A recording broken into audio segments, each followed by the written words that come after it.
So former acting ICE director and Heritage Foundation visiting fellow Tom Homan joins us now. So Tom, I guess first of all, are you surprised at these numbers that are coming across the border now, and surprised that Texas had to take this step to do it themselves? No, I'm not surprised by any of it. I mean, you know, I wrote an op-ed 2 years ago before the election, and I said on FoxNews.com that if Joe Biden became president, we'd lose the border. And that was based on what he was saying during the campaign, in my experience. But look, we've had an historic illegal immigration surge the first term of Biden. The second year, we beat those numbers by several 100,000.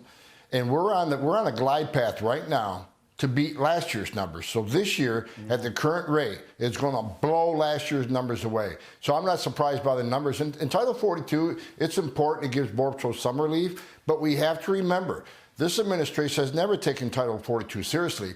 They've still released more people in the United States than they sent back on Title 42. And these folks south of the border, they're not going to wait.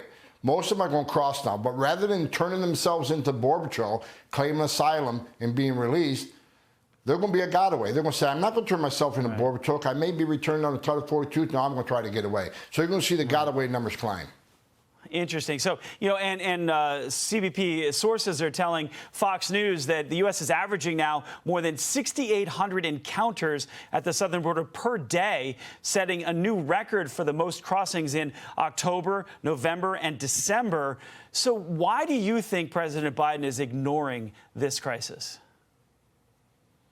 You know, he ran on an open border. You know, during his campaign, he says he's going to stop ICE detention. He's going to shut down all the immigration detention facilities.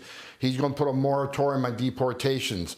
He's going to grant amnesty to those that are here and those coming. He wants to grant DACA.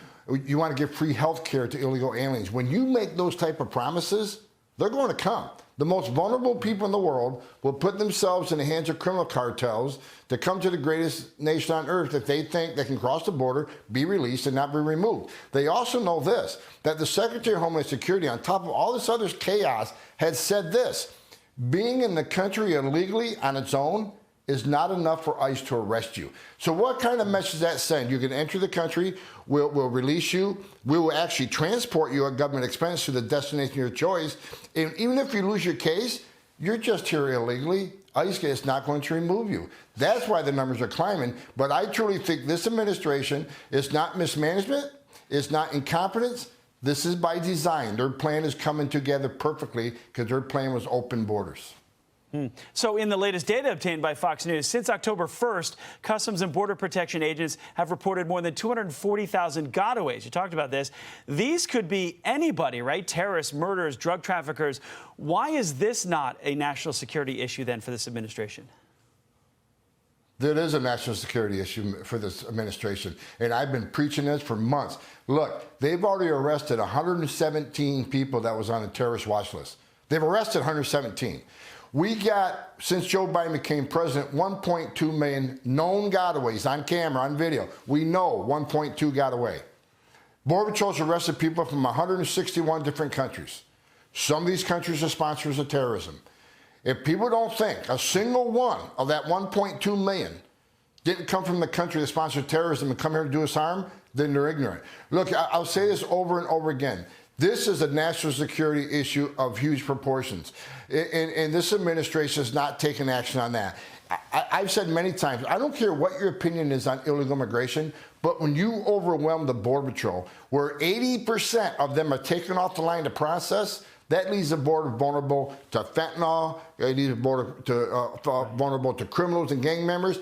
But if I was a terrorist and I want to get into this country, I wouldn't I wouldn't apply for a visa or a plane ticket. There's too many database checks. You're going to be investigated and vetted, and they may find out who you are. If you want to get in this country and no one knows who you are, you go to the southwest border, cross the border of Mexico like 1.2 million others did, and get away. This is a huge national security issue.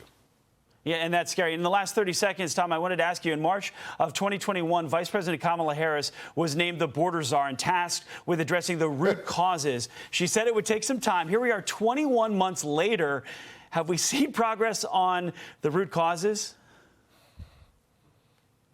It'll take 30 seconds to find out what the root causes are. because all she has to do is walk down the hall to the Oval Office, and there you have it. Yeah, yeah. Tom Homan, thank you very much. Insights, obviously, this is a story that is not going to go away. Appreciate it. Thanks for joining us. All right. Have a good day. Thanks for having me.